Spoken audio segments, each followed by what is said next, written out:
കോഴിക്കോട് എരഞ്ഞിമാവിൽ ഇതര സംസ്ഥാന തൊഴിലാളി സഹോദരനെ തലക്കടിച്ചു കൊന്നു. ഉത്തർപ്രദേശ് സ്വദേശിയായ ലക്ഷ്മി നാരായണനാണ് കൊല്ലപ്പെട്ടത്.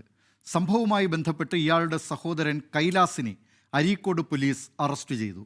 താമസ സ്ഥലത്തുണ്ടായ വാക്കുതർക്കമാണ് കൊലപാതകത്തിൽ കലാശിച്ചത്. കോഴിക്കോട് മലപ്പുറം ജില്ലാ അതിർത്തിയായ എരഞ്ഞിമാവിൽ ഇന്നലെ രാത്രിയാണ് സംഭവം. ഉത്തർപ്രദേശ് സ്വദേശികളായ ലക്ഷ്മി നാരായണയും സഹോദരൻ കൈലാസും തമ്മിൽ താമസ സ്ഥലത്തുണ്ടായ വാക്കുതർക്കം കൊലപാതകത്തിൽ കലാശിക്കുകയായിരുന്നു. തർക്കം രൂക്ഷമായതോടെ കൈലാസ് കയ്യിലുണ്ടായിരുന്ന ആയുധം ഉപയോഗിച്ച ജ്യേഷ്ഠൻ ലക്ഷ്മി നാരായണനെ തലക്കടിച്ചു വീഴ്ത്തുകയായിരുന്നു. ഗുരുതരമായി പരിക്കേറ്റ ലക്ഷ്മി നാരായൺ സംഭവസ്ഥലത്ത് വെച്ച് തന്നെ മരണപ്പെട്ടു. സംഭവത്തിന് പിന്നാലെ പ്രതി കൈലാസിനെ അരീക്കോട് പോലീസ് അറസ്റ്റ് ചെയ്തു.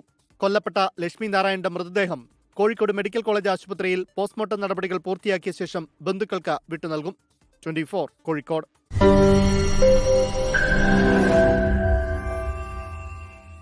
ലോകത്തെവിടെയായാലും ഏത് സമയത്തും 24 വാർത്തകളും ഓഗ്മെന്റഡ് റിയാലിറ്റി പാക്കേജുകളും എക്സ്പ്ലെയിനറുകളും വിശദമായി കാണാൻ ഞങ്ങളുടെ യൂട്യൂബ് ചാനൽ നിങ്ങൾക്ക് സബ്സ്ക്രൈബ് ചെയ്യാം.